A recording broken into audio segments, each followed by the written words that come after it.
Good evening, student. So we were doing class 12th biotechnology, and in that unit 2, we were doing chapter 6, and I have shared the screen with you. The topic which we are going to read today is gene transfer method. For achieving genetic transformation in plants, the basic pre-requirement is the construction of vector genetically vehicle which carry the gene of interest flanked by the necessary controlling sequence, that is promoter, terminator, and deliver the gene into host plant. So genetic transfer methods, and to make a genetically transformed plant, what we need a vector which carry the gene of interest flanked by the necessary controlling uh, necessary region, and even in the promoter and terminator, and deliver the gene into the host plant. Two kind of gene transfer method in plant are discussed below. So this plant transformation methods are discussed: vector mediated or indirect gene transfer, and vector mediated, which is also called as indirect gene transfer method, is explained first. Among the various vector used in the plant transformation, Thai plasmid of Agrobacterium tumefaciens has been used extensively. So tie plasmid का जो method है उसे सबसे ज्यादा use किया गया vector mediated में plant के अंदर ट्रांसजेनिक प्लांट बनाने के लिए। एंड उसके साथ हमने नए नए पौधे बनाए। आप टाई प्लाज्मिड मिलता किसमें है, इसे टाई क्यों बोलते हैं? बिकॉज टाई मीन्स है TI, ट्यूमर इंड्यूसिंग। एग्रोबैक्टीरियम ट्यूमेफेशियंस नाम के बैक्टीरिया के अंदर एक TI प्लाज्मिड और ट्यूमर इंड्यूसिंग प्लाज्मिड होता है, जो एक circular autonomous extra chromosomal DNA है, वेक्टर की तरह, जो कैरियर की तरह काम कर सकता है, बिकॉज वो अपना tDNA पार्ट प्लांट के होस्ट में, प्लांट सेल्स में इंसर्ट करा देता है ड्यूरिंग इन्फेक्शन। डाइकॉट प्लांट में एग्रोबैक्टीरियम ट्यूमेफेशियंस के पास नेचुरल एबिलिटी होती है कि वो प्लांट जीनोम के अंदर जाके अपना tDNA इंसर्ट करा सकता है, जो कि टाइप्लाज्मिड में उसके पास एक tDNA मैटर होता है, वो उसे जाकर वहां इंसर्ट करा सकता है। एंड इसीलिए इसको जेनेटिक नेचुरल जेनेटिक इंजीनियर कहा जाता है टाइप्लाज्मिड को, क्योंकि ये नेचुरली अपने tDNA का पार्ट सेल के अंदर डाल सकता है। So the wound site, because of this unique property, the Thai plasmid can insert the plant and then transform the plant, and even the plant, also the tDNA can also, we can transform tDNA to carry antibiotic resistance gene like NP2 second and kanamycin in the tDNA region, so that it will be helpful for us in the selection of the transformants from the non transformant. Because अगर antibiotic resistance gene उसके अंदर हम add कर देंगे desirable gene के साथ साथ, तो हमें पता चल जाएगा कि मार्कर की तरह एक्ट करेंगी हमारे पास एंटीबायोटिक रेजिस्टेंस जीन, तो वो हमें हेल्प करेंगी आइसोलेट करने में रिकॉम्बिनेंट्स को from the non recombinants. General strategy क्या होती है ट्रांसफॉर्मेशन करने की? प्लांट को लीफ डिस्क कलेक्ट करी जाती है डाइकॉट की प्लांट की, और या फिर एम्ब्रियोजेनिक कैलस लिया जाता है in case of monocot like serial plants में कैलस से काम चलता है, एम्ब्रियोजेनिक कैलस ले लेते हैं एंड देन उसको इन्फेक्ट करा देते हैं the tissue with the agrobacterium carrying recombinant disarmed Ti plasmid. उसको टाई प्लाज्मिड के बैक्टीरियम से, जिसके अंदर डिसआर्म टाई प्लाज्मिड है, मतलब हार्मफुल जीन हटा दी गई है, क्राउन गॉल करने वाली, डिजीज करने वाली जीन हटाकर डिजायरेबल जीन रख दी गई हैं, तो इसी को बोला जाता है डिसआर्म्ड प्लाज्मिड। और 2-3 दिन उसको कह सकते हैं plasmid vector. The infected tissue can be cultured को cultivation on the shoot regeneration medium for 2 to 3 days, during which leaf disc calli are transferred into selection come plant regeneration medium supplemented with usually lethal concentrations of antibiotic, example kanamycin, to selectively eliminate non-transformant tissue। और non transformant tissue को eliminate कर दिया जाता है, सिर्फ transformant tissue को रखा जाता है, ग्रो कराया जाता है। और सिलेक्शन मीडियम के अंदर बैक्टीरियोस्टैटिक एजेंट्स भी डाल दिए जाते हैं, एंटीबायोटिक सिफोटैक्सिमिन डाल दी जाती है जो सप्रेस करती है agrobacterium present with the transform tissue. And अब एक बार प्लांट के अंदर डीएनए पेस्ट हो चुका है, डिजायरेबल जीन जा चुकी है और एंटीबायोटिक रेजिस्टेंट जीन जा चुकी है, तो वो फिर नॉर्मल एग्रोबैक्टीरियम को भी किल कर देती है एंटीबायोटिक, और प्लांट आराम से ट्रांसफॉर्म हो जाते हैं।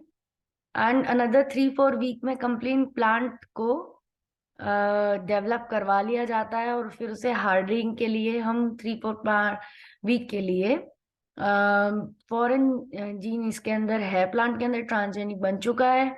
Molecular techniques, PCR, southern blotting, hybridization से हम कंफर्म भी कर सकते हैं कि हमारे ट्रांसजेनिक प्लांट है, और फिर हम इसको हार्डनिंग कर देते हैं, ग्रीन हाउस में डालकर ग्रो करा लेते हैं नॉर्मल प्लांट की तरह। यहाँ पर फ्लो चार्ट भी दिखा रखा है, आप देख रहे हो पहले जो प्लांट है उसके अंदर रूट्स के अंदर क्राउन गॉल डिजीज होती हुई दिखा रखी है डायग्राम में, यानी कि जब नॉर्मली तरीके से एग्रोबैक्टीरियम ट्यूमेफेशन डाइकोट प्लांट को इम्पैक्ट करता है तो फर्स्ट केस होता है कि रूट्स में क्राउन गॉल डिजीजेस होती हैं उन प्लांट्स के, जैसे यहाँ पर एक इमेज में आपको दिख रहा है।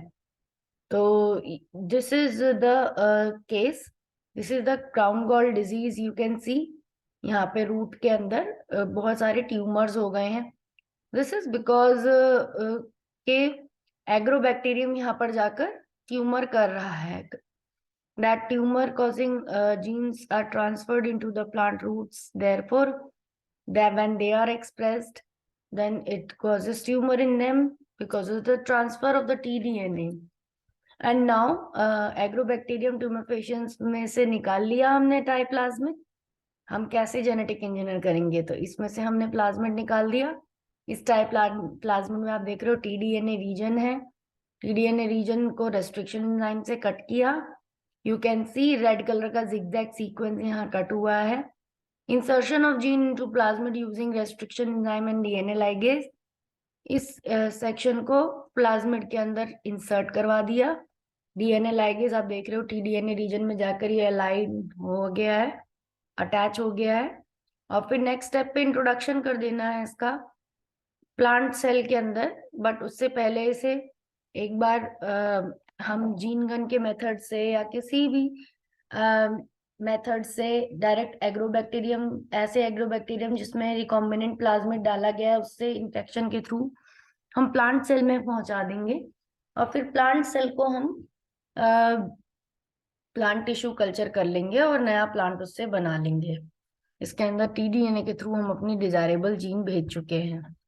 तो इस तरह के प्लांट ट्रांसजेनिक प्लांट बन जाते हैं। तो आपने इसका मेथड देख लिया, पूरा फ्लो चार्ट देख लिया, किस तरह से हम एग्रोबैक्टीरियम ट्यूमेफेशंस के मदद से वेक्टर मीडिएटेड मेथड से हम प्लांट को ट्रांसफॉर्म करा सकते हैं।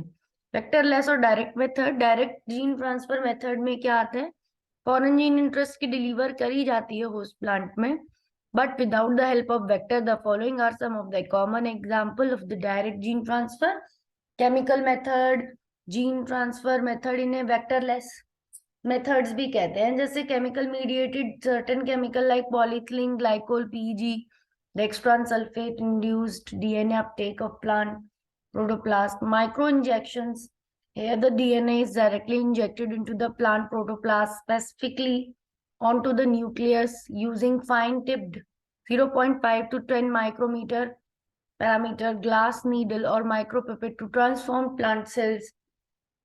The protoplast are immobilized on a solid support, example agarose, a microscopic gel or held with a holding pipette, suction and DNA injected. So micro injection और chemical mediated transfer आपने देख लिया. Now micro needle डाल दी जाती है एक suction से, एक सेल को, प्रोटोप्लास्ट को होल्ड करके रखा जाता है और डीएनए उसमें इंजेक्ट कर दिया जाता है. इलेक्ट्रोपोरेशन में क्या होता है, in this case high voltage का पल्स भेजा जाता है, जिसकी वजह से प्रोटोप्लास्ट सेल्स के अंदर ट्रांजिएंट टेम्पररी पोर्स बन जाते हैं. उन पोर्स के थ्रू अपटेक हो जाता है डीएनए का. DNA is mixed with plant protoplasm specifically made cuvettes before the application of electrical field. क्योंकि टेस्ट ट्यूब या छोटी टेस्ट ट्यूब क्यूबिट जिन्हें कहते हैं, उनमें प्लांट के सेल्स थे और डीएनए भी उस मीडियम में था जिसमें सेल्स थे. डीएनए एक्सटर्नल मीडियम से जब इलेक्ट्रिसिटी उसके अंदर उसके ऊपर अप्लाई करी गई तो डीएनए उससे अपटेक कर लिया.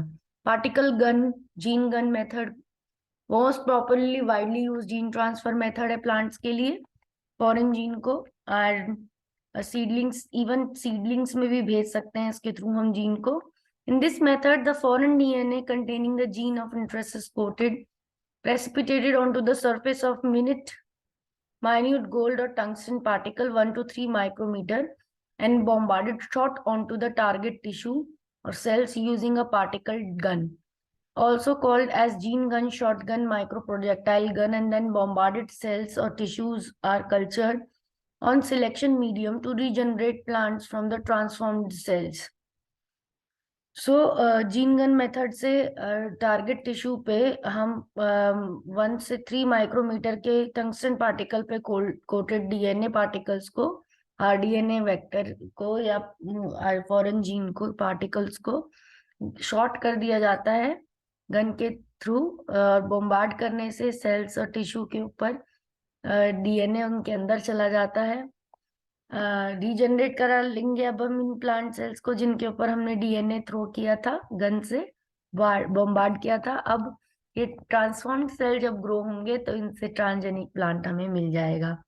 बायोराइड जीन गन मेथड, यहाँ पर पूरा स्टेप बता रखा है. हीलियम इसमें यूज होती है, गैस, इनर्ट गैस, जिसके प्रेशर की वजह से गन फायर होती है एंड ट्रांसफर कर देती है टंगस्टन और गोल्ड कोटेड डीएनए पार्टिकल्स को डिजायरेबल जीन के into the cells of the और the tissues of the plant to produce transgenic plant with desirable traits.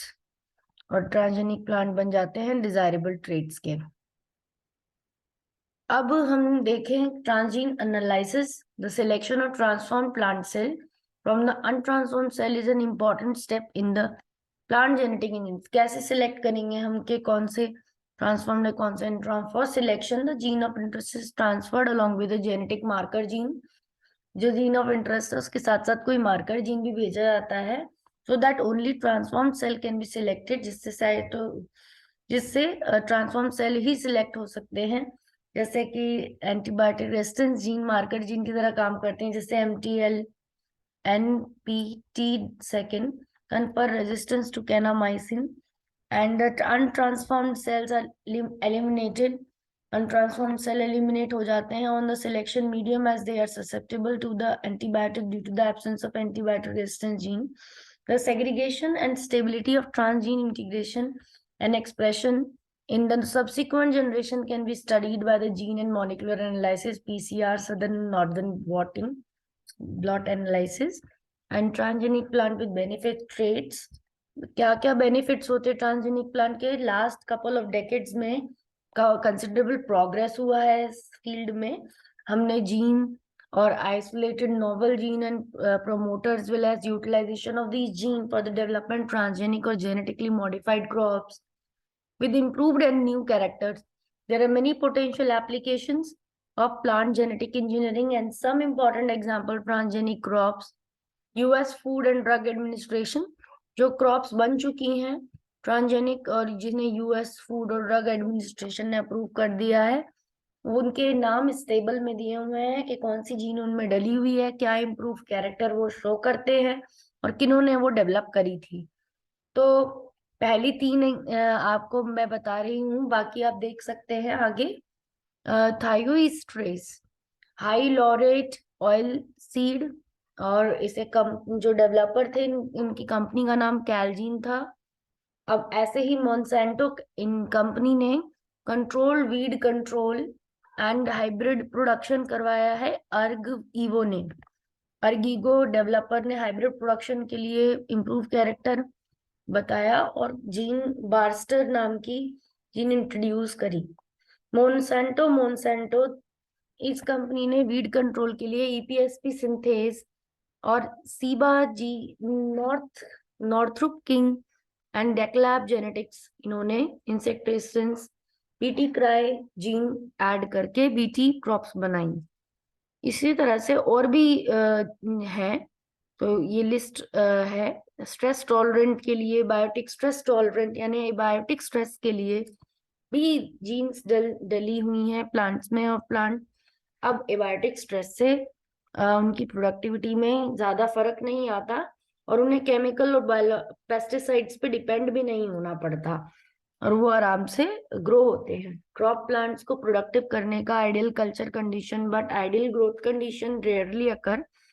Moreover plants encounter both biotic and abiotic salinity, drought, extreme temperatures, and stresses, and these stresses cause a colossal loss of the crop yield and varieties in only partial success, and these have certain limitation. Therefore, newer and effective strategies are essential to meet the demands. In this context, biotechnology strategies can be used to create transgenic plant with increased tendency to disease and pest एक बार abiotic stress। So biotic stress भी होता है ऐसे ही जैसे एबोयोटिक stress होता है। Biotic stress में नॉन लिविंग थिंग का स्ट्रेस होता है। बायोटिक स्ट्रेस में जो दूसरे प्लांट्स जो ग्रो हो रहे हैं, वीडिसाइड्स जो ग्रो हो रहे हैं, जो कंपटीशन करेंगे और इनको ग्रो नहीं होने देंगे। तो हर्बिसाइड टॉलरेंस बनाना, अगर हम अपने प्लांट को हर्बिसाइड टॉलरेंस बना देंगे, उनके ऊपर हर्बिसाइड्स का असर भी नहीं होगा, दूसरे पौधे उग रहे हैं तो उनका भी असर नहीं होगा। एंड पेस्ट रेजिस्टेंसी वहां पर all crops are affected by variety of insects and nematode. सारी क्रॉप ज्यादातर इनमें कीड़ा तो लग ही जाता है, पेस्ट रेजिस्टेंस कराना बहुत जरूरी है और क्योंकि इनकी यील्ड कम हो जाती है। The transgenic technology provides an alternative and innovative methods to improve pest control. तो टेक्नोलॉजी ने इनोवेटिव मेथड निकालने के लिए बोला है कि किस तरह से हम paste resistance. Transgenic technology alternative innovative method देती है पेस्ट इंप्रूवमेंट का, कंट्रोल कराने का, मैनेजमेंट करने का, effective sustainable and beneficial resistance to cry gene propylene known as betaine from bacillus thuringiensis। BT plants, BT cotton करके बोलते हैं, बीटी प्लांट्स क्रॉप्स का एग्रीकल्चर में इंट्रोडक्शन हुआ जिससे इंसेक्ट रेजिस्टेंस क्रॉप बन गई। बहुत फायदा हुआ इससे, पेस्टिसाइड पे डिपेंड नहीं होना पड़ा फार्मर्स को। और ऐसे ही बहुत सारे ऐसे एडवांटेजेस दिए हुए हैं कि हमें जिससे पता चल सकता है कि ट्रांसजेनिक क्रॉप्स कितने अच्छे होते हैं। अब यहाँ इन्फेक्टेड कॉटन बॉल दिखा रखी है और एक हेल्दी कॉटन बॉल दिखा रखी है। ट्रांसजेनिक जो प्लांट्स हैं हर्बिसाइड स्प्रे और उससे पहले दिखा रखे हैं ऊपर, किस तरह से हमें प्लांट्स शो होते हैं, किस तरह की उनकी क्वालिटी होती है। Now coming to the next, biotic stress tolerance, delayed fruit ripening, male sterility, these are the topics which are there, nutrient quality. These we will be covering in our new video, because for today I think we have discussed how to develop transgenic plant and what are the advantages of, what are the various method, vector mediated and vector non-vector mediated, and also we have discussed about the various uses of the transgenic plant and various categories like biotic stress and abiotic stress in which plants are already developed, जैसे हमने drought tolerant, extreme temperature tolerant, cold tolerant, salinity tolerant ऐसे plants develop कर लिए हैं। और biotic stress में हमने उसको pesticide resistant बना दिया है, pest resistance बना दिया है। एंड बीटी क्रॉप्स इसका एग्जाम्पल है, एंड अदर न्यूट्रिएंट क्वालिटी भी बढ़ा दी है हमने कुछ क्रॉप्स की, and that also is we have studied. So this is about today. So I hope you have understood the various processes, and you will remember that how to write them when it comes in your exam. So with this, I would like to end the video here, and we will be meeting for the next remaining topics of this chapter in the next video. And if you have liked the video, then hit the like button, and don't forget to share and subscribe with your friends who are reading biotechnology class 12th and 11th. All the best for your exams, and happy learning to everyone. Now I'm ending the video. Thank you.